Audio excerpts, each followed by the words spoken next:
All right. So, first off, just truly such a warm welcome to UC San Diego. We are so excited to already start interacting with our new and incoming students. We put together, hello. We put together this series of pre-arval webinars just because we know that starting a new process, a new journey, potentially coming to the US for the first time, it can feel overwhelming at first.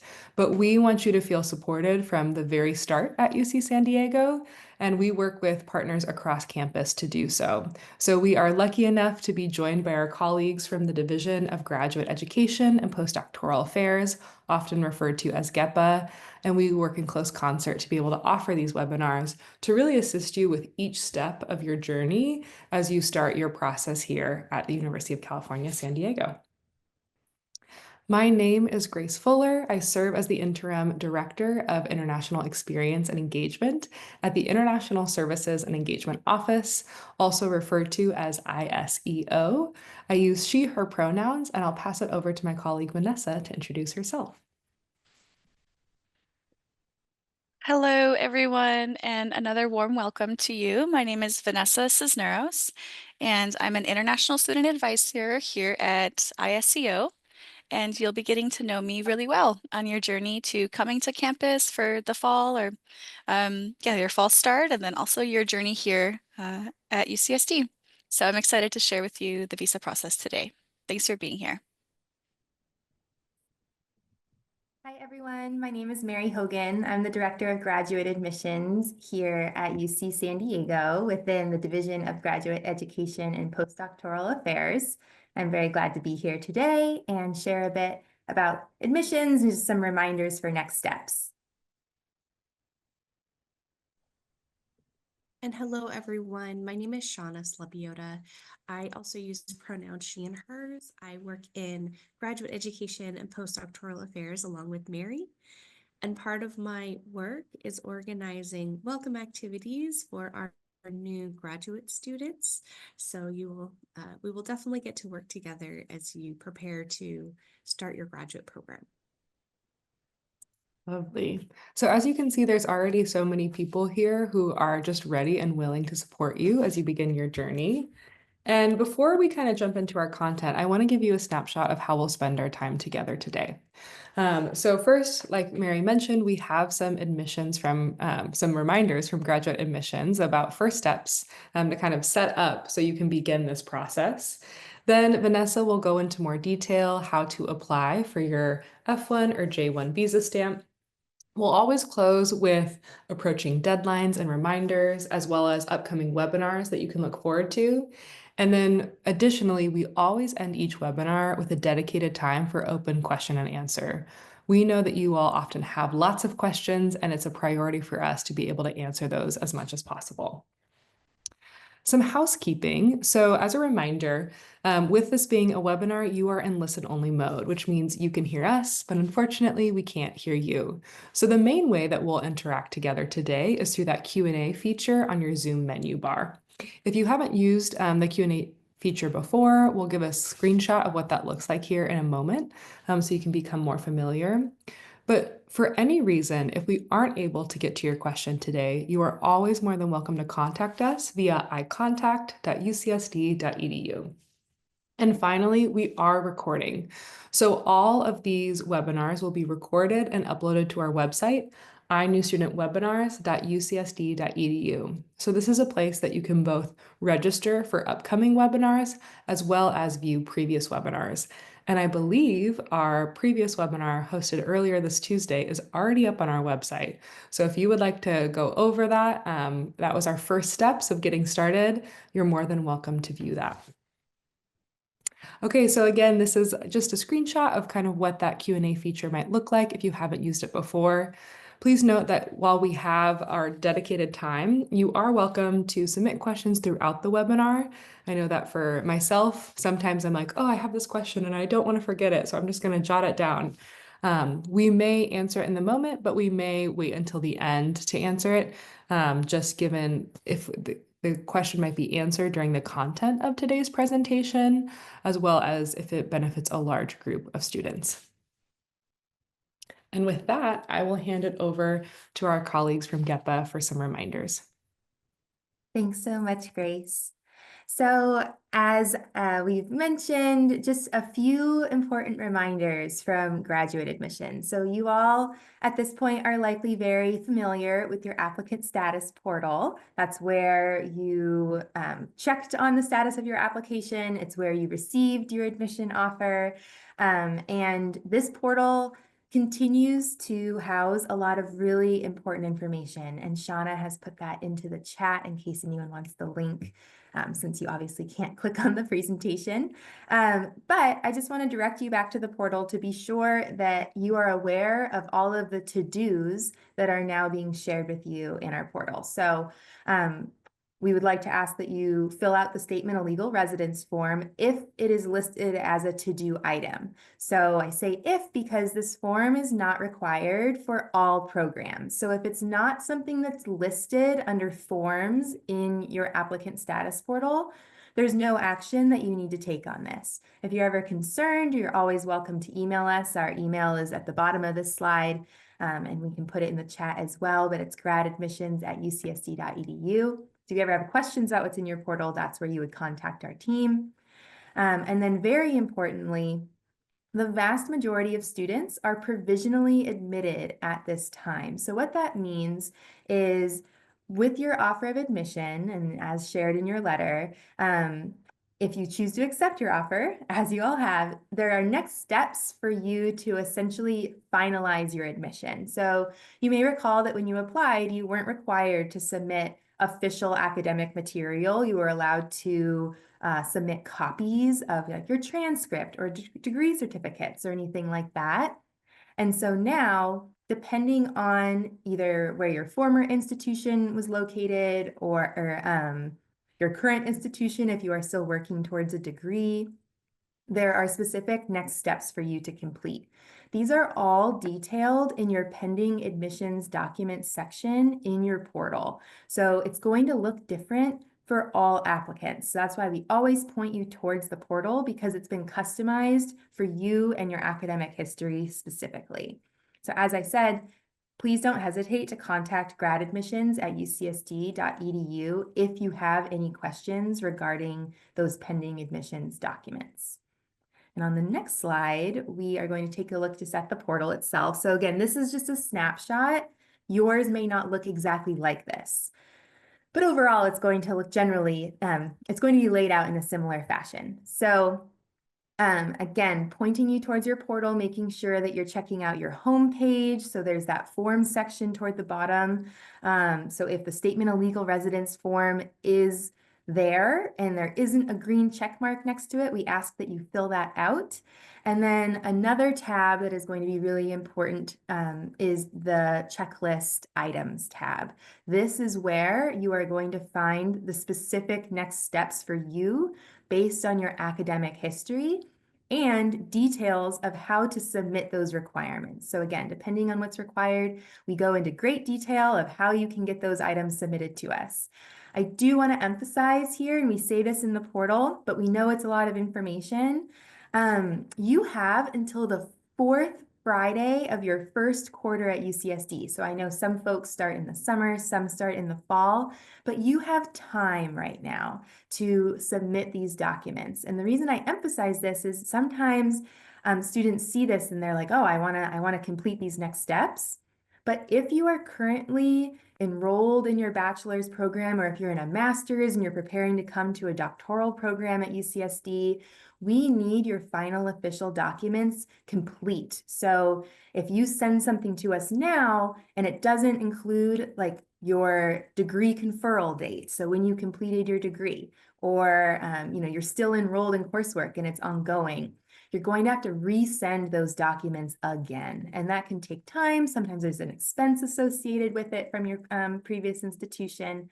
So if you have any questions, reach out to us. But I just like to emphasize that because I know sometimes folks are anxious to get their requirements in. And we also always talk about this, but you can start your visa process in working with ISEO without having your admission finalized. So it is okay that you currently have a provisional admission status.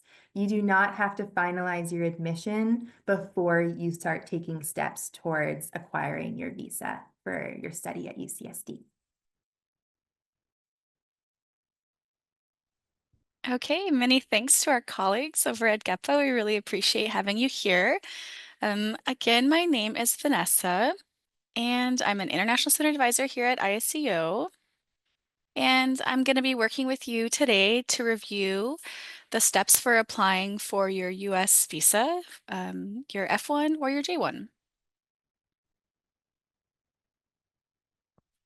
As a reminder, if you were here on this past Tuesday, ISCO divides the visa process into 6 steps.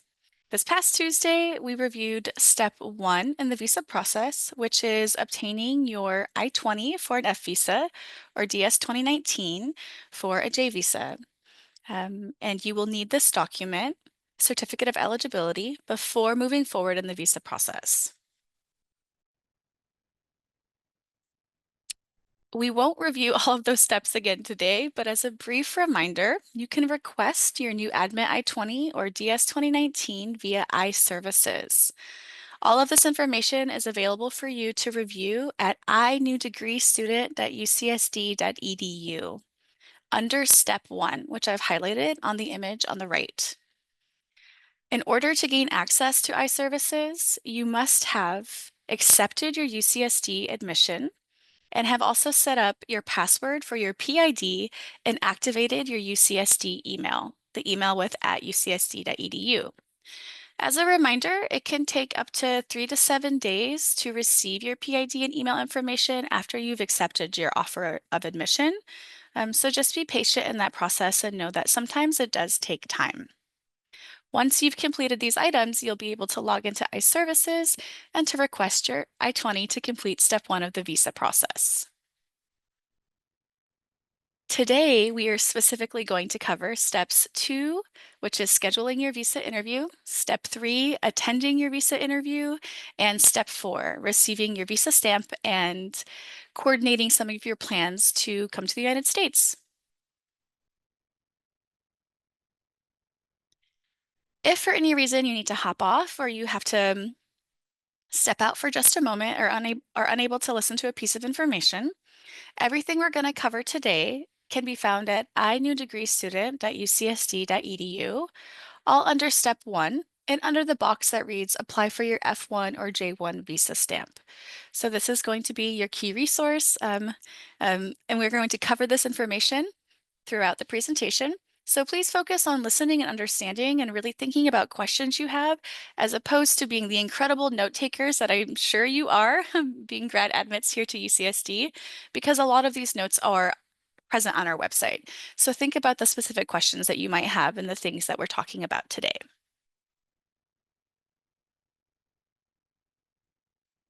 So step 2 of our visa process is scheduling the visa interview. To schedule your visa interview, there are 2 important things that you'll do. You will submit the DS-160. It's the online non-immigrant visa application, and pay the SEVIS I-901 fee. These are the 2 critical pieces that you'll need to complete in step 2.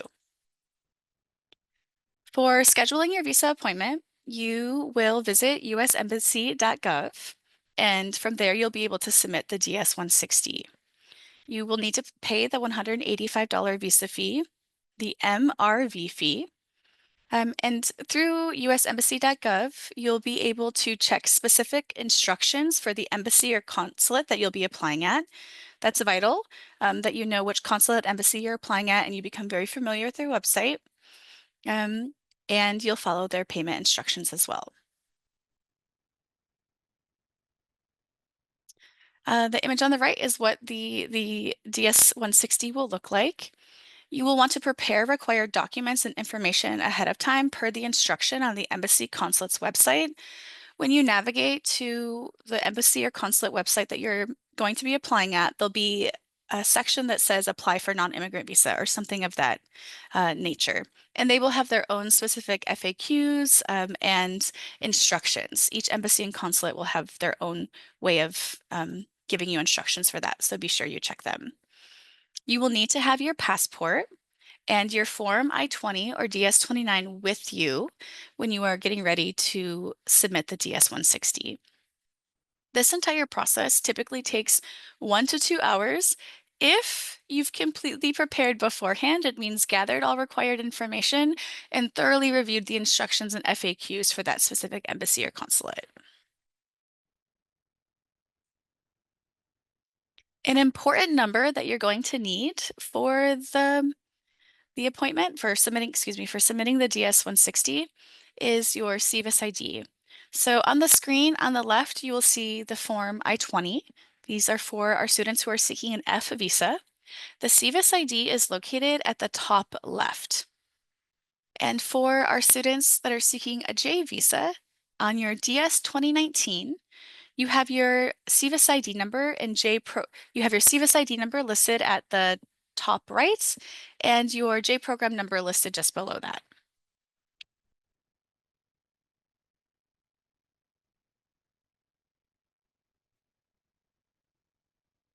Another piece of information that you'll need for the DS-160 is your field of study and zip code. On the left on the 4I-20, we've highlighted where the zip code and field of study is located. And on the right for the DS 2019, we've located field of study and zip code. An important point to note here, sometimes the field of study's name does not exactly match the program that you've been admitted to at UCSD. That's okay. SIP codes are federally managed. So that means that all of the universities in the United States, all of their programs, if they receive international students, all of their diverse and interesting programs need to fit into the federal SIP codes. So sometimes they don't match exactly. And we have a mechanism on our website if you would like to verify, but don't be alarmed. As long as it's generally in the vicinity, you can trust that it's matched together, okay? And finally, you will need your school contact information, the name of the advisor. You can use the name of the advisor listed on your Form I-20 or DS 2019. That's essentially going to be the kind DSO or ARO who has issued your I-20 or your DS 2019. We've included our phone number here, and you can also use the email istudents@ucsd.edu. This information is also under inewdegreestudent.ucsd.edu. If you don't need to scramble to write this or take a picture, it's all located on the website.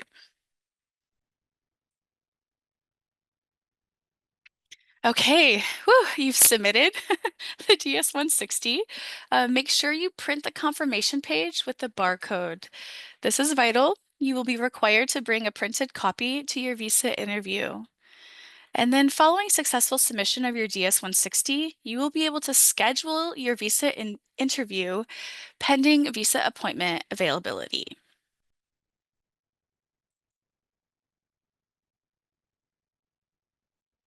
You will also have to pay the SEVIS I-901 fee. We recommend that you pay at least 3 business days before your visa interview. You're required to pay the SEVIS fee anytime you receive a new SEVIS ID number, so a new open F or J record.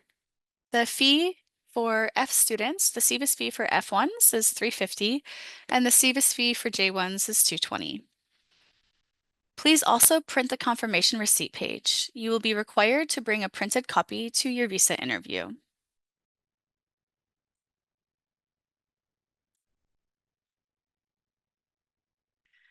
Some tips and reminders for our citizens of Canada and Bermuda. You are not required to apply for an F1 or J1 visa. However, you must still present a valid Form I-20 or DS 2019 to seek entry to the US. You must also still pay the 901 fee, the SEVIS 901 fee. Additional documents that you'll be required to show at the port of entry can be found at travel.state.gov. So while you're not required to have your visa, you are required to have your I-20, DS 2019, proof of SEVIS payment, and a few other additional documents that can be found at this site.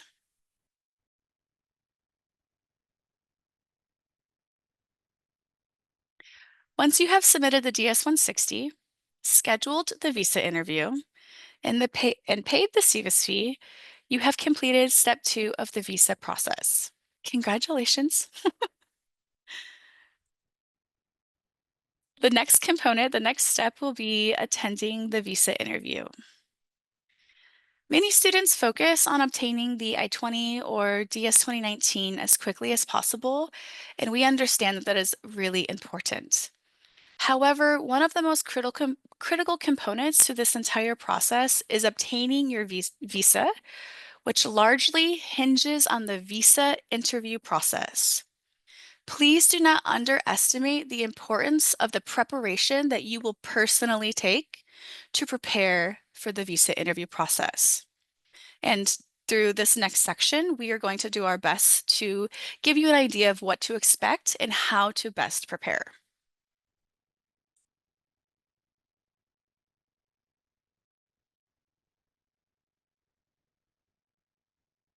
Generally, some items to bring that you'll be required to bring. You have to have your passport, and this needs to be valid for at least 6 months after your program start date.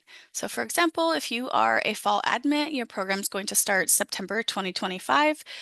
When you go for your visa interview, they need to see that that passport is valid for at least 6 months after that date.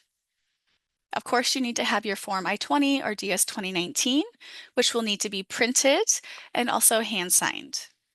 You need your DS 160 confirmation page with the barcode. We showed that in the previous step. You also need to have proof of payments. The first proof of payment is the visa fee, the MRV. This will be dependent on the embassy or consulate that you apply at. If they require that you pay before, then you'll need to show that fee. And of course, everyone will have to have the SEVIS I-901 fee paid beforehand and have proof of payment with you. You will also need a passport photo if you were unable to upload it as a part of your DS-160. And you will need proof of funding documentation. We went through proof of funding a bit on Tuesday. This is located also on inewdegreestudent.ucsd.edu to outline the amount of funding that is required to issue the I-20 or DS 2019. You will be required to also show that to the visa officer, bring it to your visa appointment. And very critical is you will need to be able to demonstrate and articulate ties and documentation to your home country address.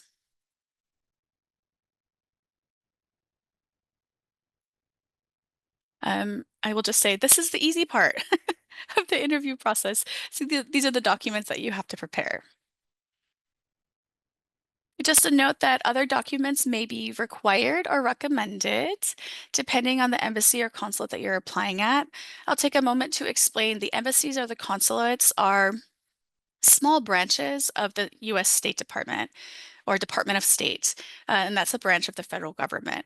And all of the embassies and consulates within the State Department really have their own way of operating and the way that they go through the visa process. So you might have a friend, or you might listen to someone who was able to obtain a visa in Brazil. There can be very different things that the embassy or consulate in Japan might require because it's a different place and they kind of govern that process slightly independently. So make sure you check with the website again to read their FAQs, their FAQs, and also their instructions.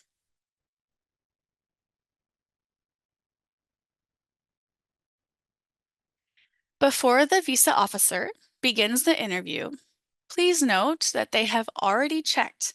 These are things that they've already reviewed and they already know about you. They already can confirm your application history. This includes any pending green card applications previously filed in your name. Again, they're a branch of the US federal government, so that information is very accessible to them. They can also see any previous visa refusals or denials, if any. Of course, they are going to see your specific DS-160 responses for this visa appointment. They can see and confirm if you have family members who are currently in the United States, and they are also able for body language very quickly when they come into the room. So it's not something that they're able to research beforehand, but the training for immediate interaction, they will be able to understand that very quickly. And then also complications in your situation. So if there has ever been an arrest or complications with customs, CBP, or a school that has stopped you or disqualified you or dismissed you, it's likely that the visa officer already knows about that before you attending the visa appointment. So just be aware that the visa officers do a lot of background and a lot of research. The visa appointment is very quick. Often students are a little bit surprised by that. It is because one of the reasons is because the visa officer has put in so much time and work to review the application prior to meeting with you.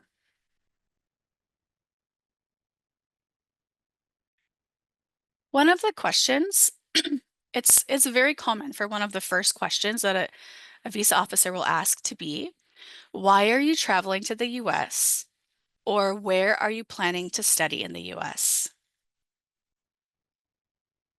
And before we go into what a visa officer wants or doesn't want to hear in your response to this question, I just want to reiterate that it really is your responsibility to establish why you're qualified for the F or J visa that you've applied for.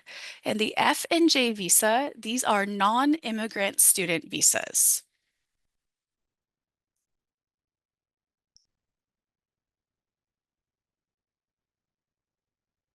Some of the things that the visa officer wants to hear in your response is they want to hear confidence in your response to this question. So this shows you have clear, direct answers, quote unquote, to show that you have nothing to hide, but also that you're firm in your understanding of why you're attending this program, why you're coming to the United States. They also want to they also want to hear credibility, that your answers match your documents, your situation, and your intent. So this is really important for the whole story to make sense to the visa officer. They are going to, even when you're working with me at ISCO, you are going to be applying potentially for things, employment things down the road. And one of the things I will help you navigate even in that situation is, does this whole picture make sense? Do the pieces of the puzzle fit together? So when you think about all of those documents on the previous slide and your answers to this question or explaining why you want to come to the United States and why this visa is important to you, all of that information should, big picture, fit together. The puzzle pieces should fit together for the visa officer. Some of the things they don't want to hear, or we might call these red flags, are hesitation. So if students are unsure, they don't know, or they haven't given a lot of thought to their responses, if there's too little detail, um, and also over-reliance on documents. So when you're speaking to the consular officer, you want to remember that you're there and the visa appointment is there because you want to have a human-to-human connection with the visa officer. Again, they've already reviewed your documents. So we do recommend, as a pro tip, before your interview, starting now, you don't have to wait till you have an appointment, practice your introduction as if you were explaining your situation and travel plans to a stranger you have never met. Be comfortable answering variations of this question. So why are you traveling to the US? Why do you want to attend UC San Diego? What's this program all about?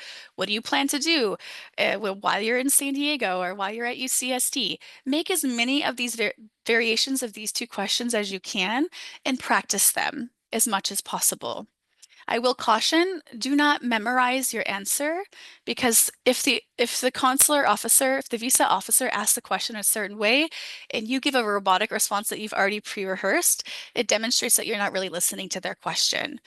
So just be comfortable with the basic components of this question. Where are you going? Why are you going there? And what are you planning on doing there?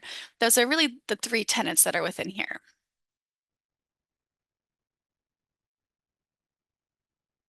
Some other things you can consider with your visa interview. Um, Again, the visa interview goes very, very quickly. I believe on average right now it's about 2 to 3 minutes, so very fast. Be confident in your answers and maintain a positive attitude. Be ready to talk. The consular officer expects to have a short conversation with you.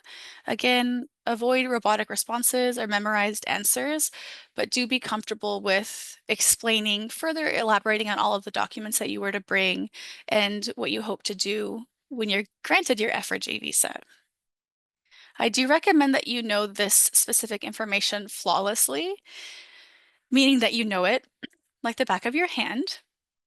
You want to know your program of study and its connection to your long-term career or life goals.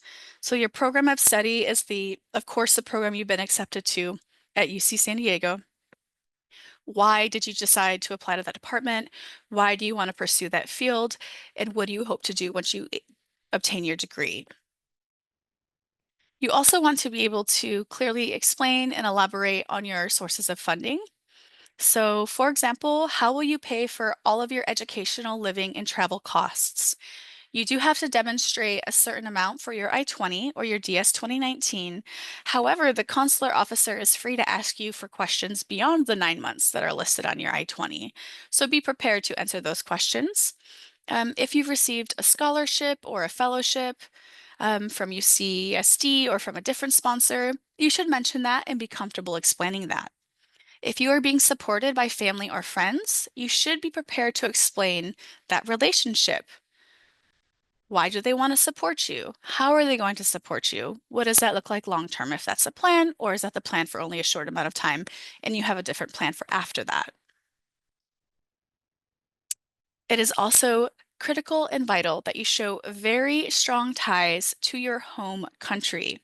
This is evidence to support your non-immigrant intent, meaning your intent to depart the United States upon completion of your course of study. What connections or obligations do you have at home that will make it likely that you will return once you have completed your program of study? An excellent resource from an organization called NAFSA that we can share in the chat right now can also be used when preparing for your interview. This will also be linked at inewdegreestudent.ucsd.edu.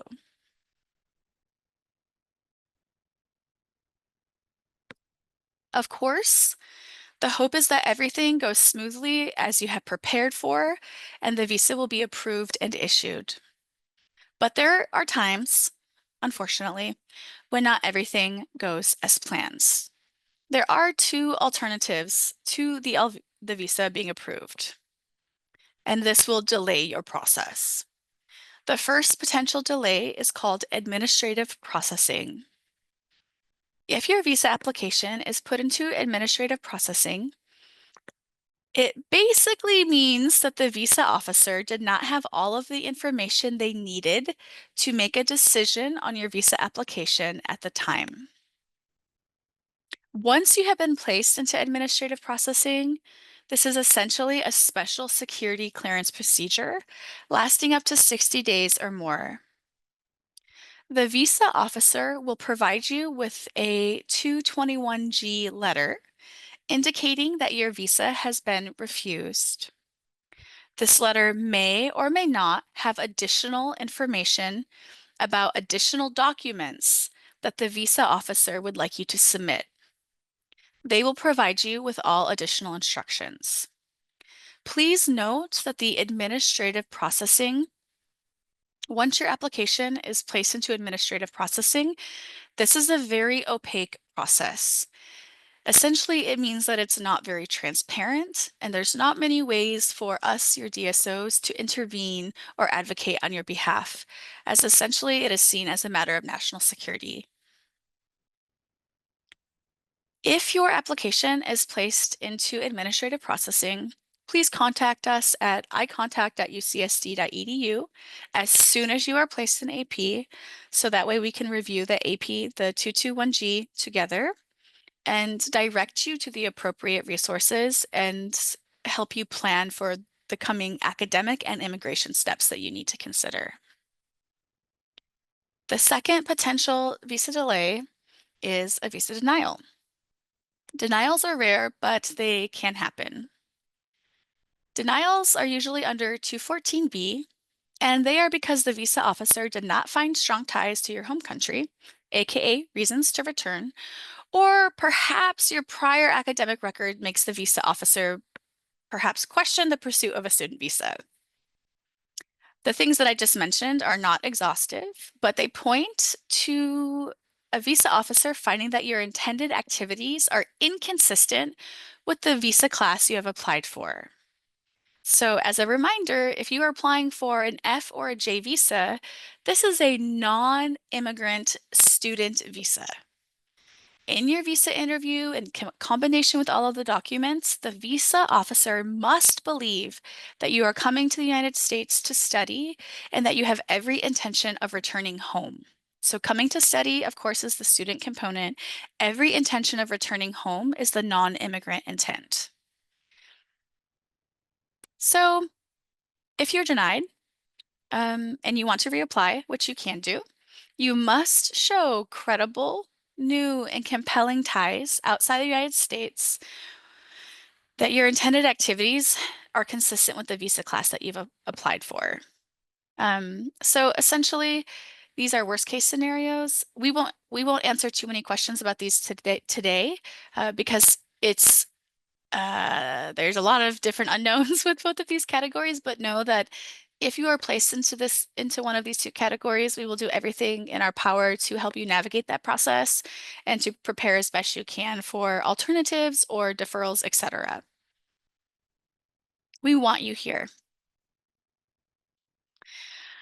Okay, whew. Step 3 was a lot. Pat yourself on the back. We're ready to move on to step 4. Step 4 is receiving the visa stamp. We're so excited, and plan for your travel to the United States.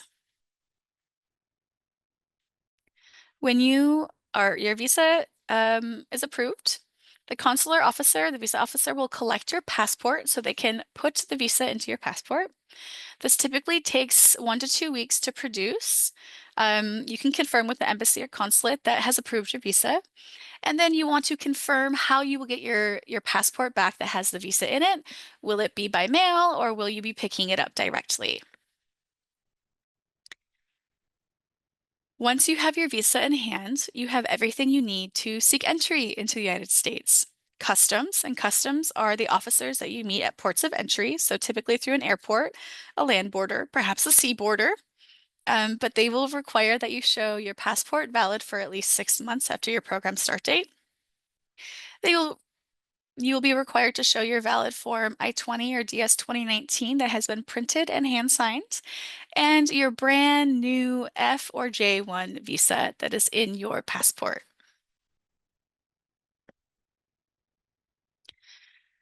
As a note of caution, ISEO strongly encourages you to wait to book any travel until you have received your visa. Everything else is just so unknown and opaque, and we don't know.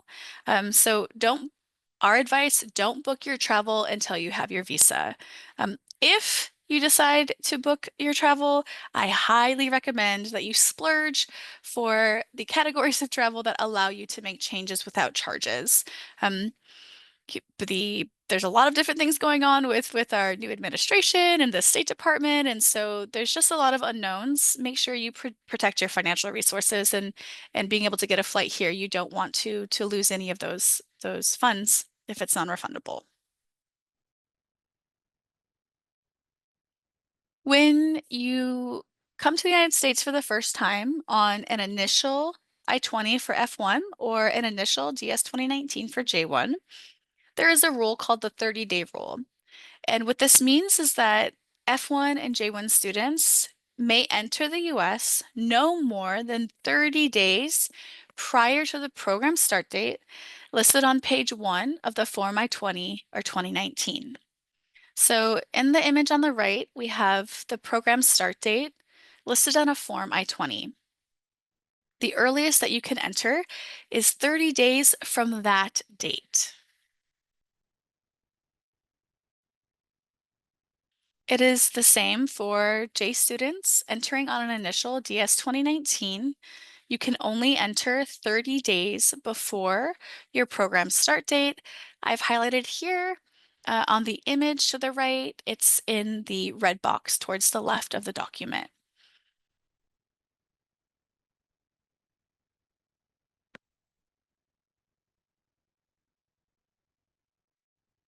Something to consider when you're booking your travel to the United States is that you want to plan for extra time at your first port of entry.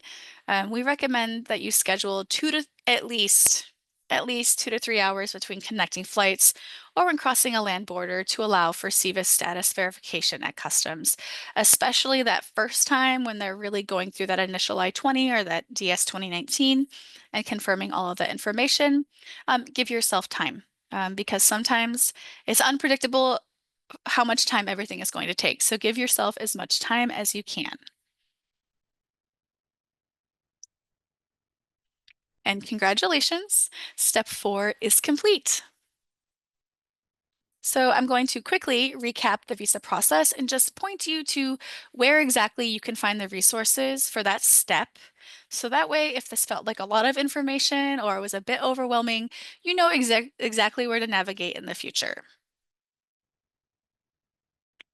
So for steps 1, 2, and 3 of the visa process, I-20 issuance, um, booking your visa appointment, and the visa interview, you can find all of this information under step 1 of apply for F1J1 certificate of eligibility.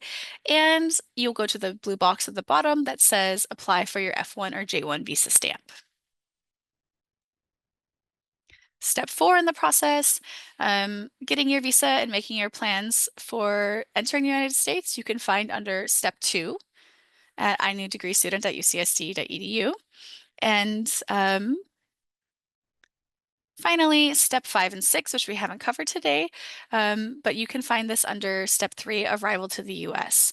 So step 5 is going to be preparing for customs specifically, guidance we have for you. And then step 6 is the check-in process. So once you arrive here and you get through customs, then you go through the check-in process where we can activate your status.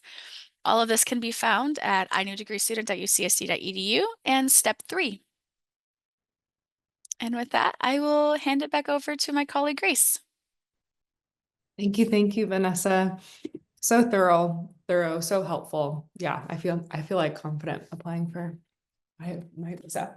Okay, so I am going to just discuss some of the ways that you can already start to get engaged with UC San Diego and our office specifically.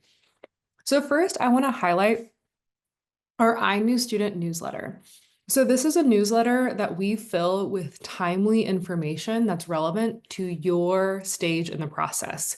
So in our iNew Student newsletters, we are currently communicating information about pre-arrival webinars of like, hey, we're going to be hosting this webinar about applying for your visa or securing housing in San Diego or health insurance and immunization requirements. This is all really timely. We want you to have this information as soon as possible. And so we send it to the newsletter. We also address current trends. And so if we're finding that a lot of students are having, let's say, trouble accessing their required accounts, we will provide more detailed information to address that trend in the newsletter. So I highly encourage you to check your UCSD email for that newsletter. So it's currently being sent to your UCSD email. Again, this will be the primary way that the institution of UC San Diego interacts with you during your time at UC San Diego. So please be sure to check your UCSD email. And if for some reason you're not receiving this newsletter, you can always contact us. But you should be receiving the email if you have accepted your offer admission to UC San Diego and set up those required accounts. Okay, another resource I like to highlight is our welcome guide. So as we've noted before, there's so much good information and at times it can feel overwhelming, and we understand that. And so we have put together some of these guides that break down the information into a little bit more of a bite-sized piece, as well as just more visually easier to track and follow as you kind of go step by step. So if you would like, there's 2 guides that I think I would specifically highlight at this time. One is the welcome guide that is filled with checklists. So checklists of before you start classes and then preparing for arrival and then upon arrival. The other guide I'd like to recommend is our Surf Check Guide. That is a guide that was created for students by students, and it goes through all of the common questions students had when they are transitioning to UC San Diego. So it's a really helpful guide that's broken down into all sorts of different categories, and it's being continually updated. Okay, so something else I'd like to highlight is our Grad Pals peer mentorship program. So Grad Pals is a program designed to match incoming international graduate students with current international graduate students at UC San Diego. Most commonly, we match folks based on their major or their field of study, rather. And it's a way to kind of already start your community at UC San Diego even before you arrive.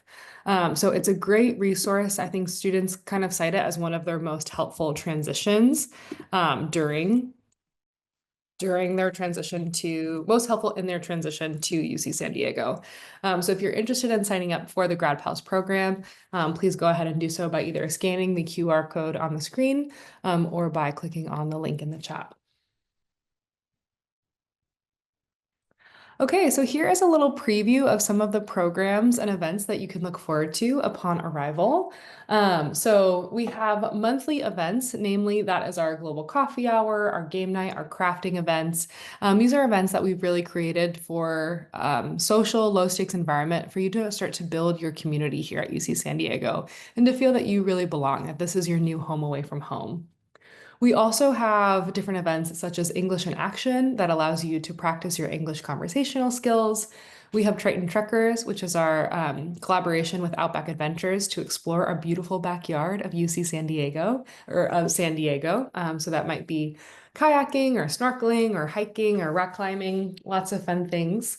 And then we also have ISAC, which is our International Student Advisory Council. So if you're interested in learning more about any one of these programs and getting more involved, you can go ahead and check out iprograms.ucsd.edu. And then similarly, so while programs are kind of long-standing, reoccurring, events are our iEvents calendar highlights all of our active, what's taking place now, events that are coming up. I know many students will sometimes bookmark this page and say, okay, what do I want to do this week? What do I want to do this weekend? I'm just going to go on iEvents and see what's happening. So this is a great resource. Again, it's populated by our office, but it's also populated by other offices on campus, sometimes student orgs, but it's really highlighting events that have a global focus or are targeted to an international audience. So I would highly recommend having a preview of our iEvents calendar. And then finally, if you would like a snapshot of what student life at UC San Diego might look like, specifically as an international student, I would recommend following us on Instagram. So I know that many students have many different types of social media that they engage in. And I will say one common form of social media that a lot of UC San Diego students engage in is Instagram.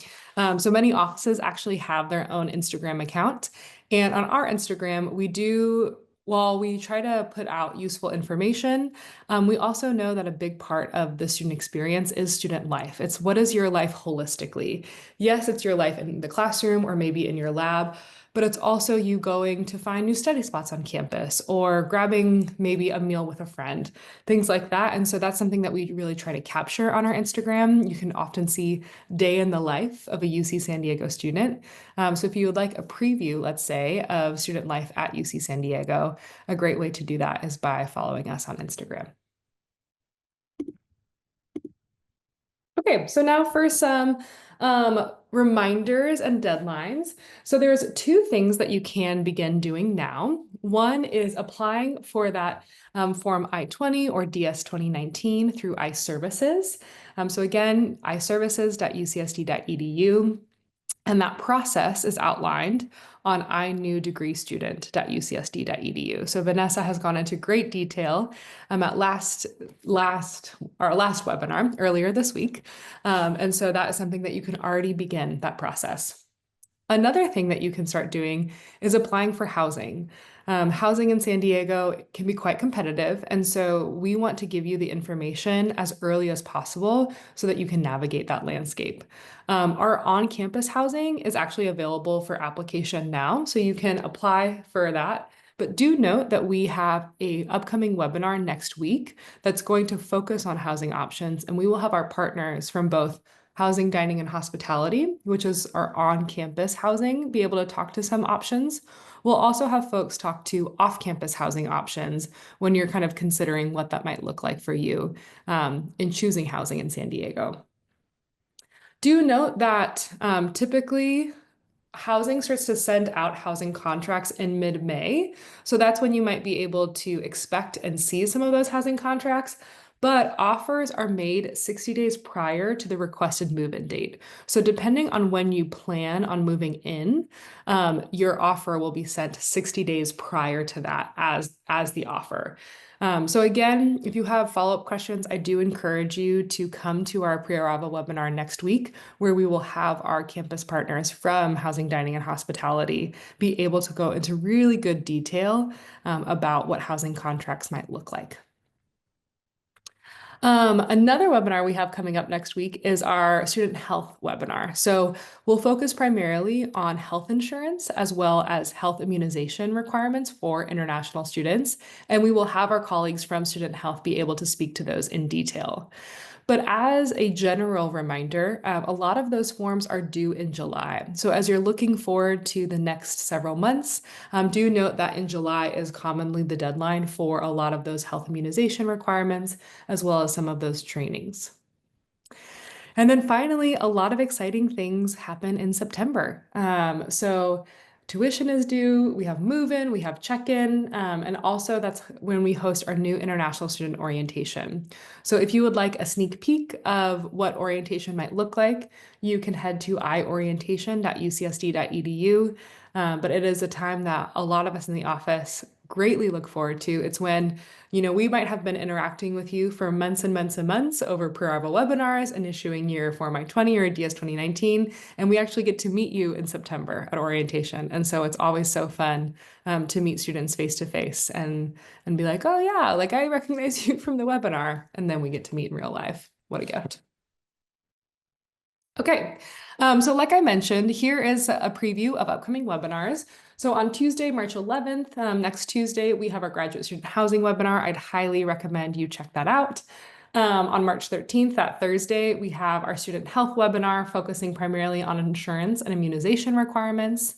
Then we'll go into all sorts of topics. And again, we've really built out these webinars based on feedback from international graduate students at UC San Diego in terms of what do you care about? What do you have questions about? What do you want to learn more about? So that's why we've developed webinars about graduate student funding, English language requirements if you're interested in working and teaching at UC San Diego as an instructional assistant, student life and getting involved on campus, finances and student accounts, transferring your CVIS record potentially, if that's applicable to you, and campus safety. So as a reminder, all of these webinars you can find at inewstudentwebinars.ucsd.edu. And this is a multifunctional webpage in the sense that you can register for upcoming webinars as well as view previous webinar recordings. So the upcoming webinars will typically be listed at the top of the drawer. And then the previous webinar recordings, if you scroll down a little to the bottom of the drawer, that's typically when you'll be able to see the recordings as well as the presentation slides.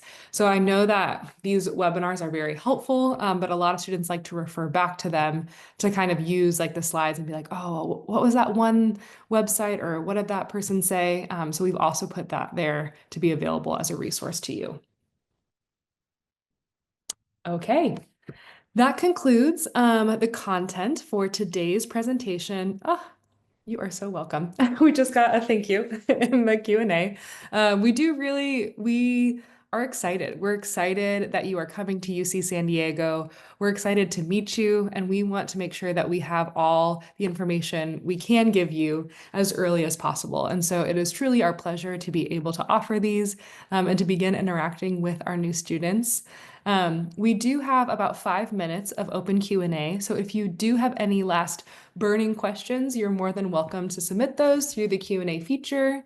I know that my colleagues have already been busy answering a lot of good questions in the Q&A feature already. Vanessa and Shauna, is there anything you'd like to highlight or maybe reconfirm after perusing the Q&A?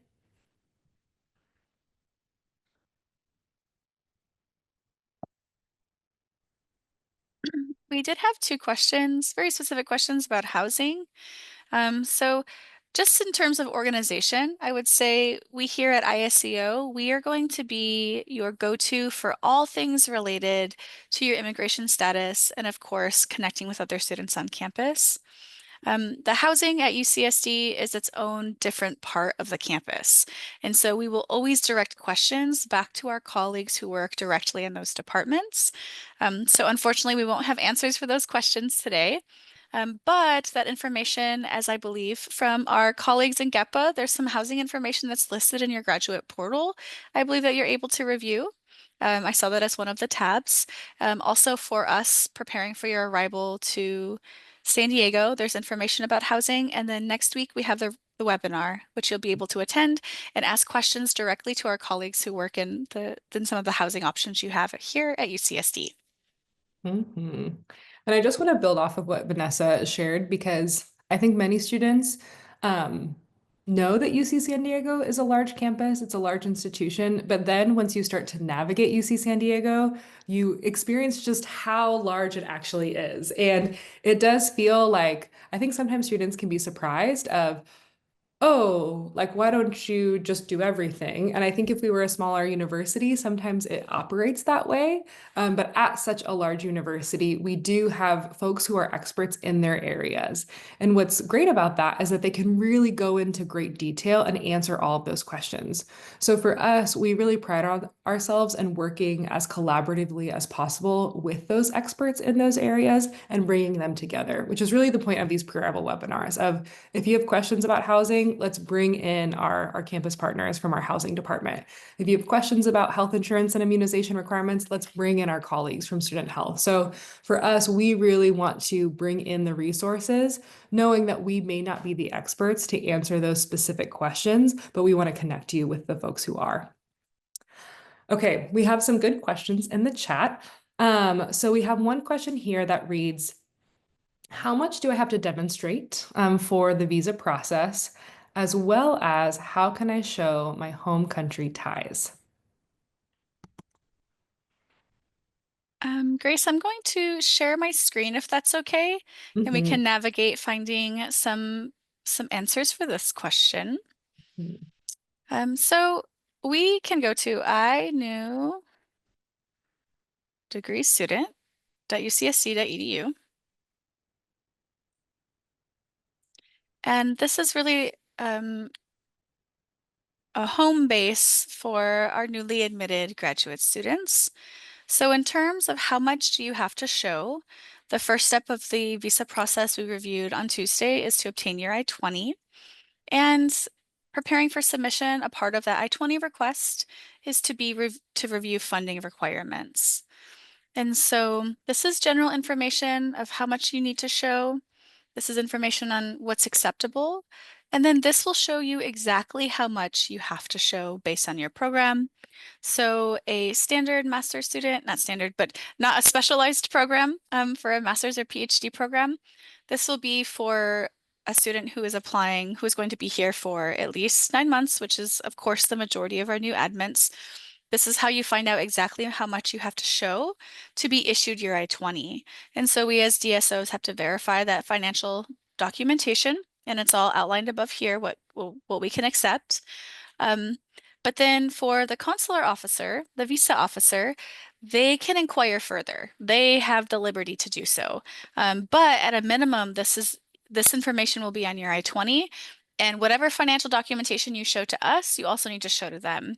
And just be aware that the visa officer is very familiar with the financial documentation that is from or within the country that you're applying to. So for example, I use the example of Brazil or Japan. Those consular officers are very familiar with the types of standard financial documents that can come from those different countries. But yeah, and then in terms of how do you show ties to your home country, we don't give explicit advice here on our website or on our visa information page because it's impossible for us to really review, like to read the minds of visa officers, which of course there's so many of them and it's so subjective. But I will say there's a lot of really great resources online. There's attorneys and consultants and former consular officers who provide that service. But there's also really great resources for free on YouTube from former international students or consultants who can kind of help you navigate that if you're concerned or want to just really prepare to be able to demonstrate home ties. I think a lot of times students will demonstrate that they have lots of family in their home country and are, you know, close with those family members. Or they have families who have jobs lined up for them or like career prospects in their home countries, things of that nature, reasons for you to return, or what a consular officer will want to confirm. And a little additional point of clarification is that when applying for the visa process, it's assumed that everyone who applies for a visa has immigrant intent. So you need to overcome that burden. So yeah, do your research and preparation beforehand and practice as much as you can. Lovely. Thanks, Vanessa. We have come to the end of our time together today, but do know that we will see you next week if you so choose. So we look forward to joining you. And as always, in the meantime, if you would like to get in contact with us, icontact.ucsd.edu is a great way to do so. We hope to be as available as possible and support you through this journey. So until then, take good care, have a great rest of your day, and thank you so much.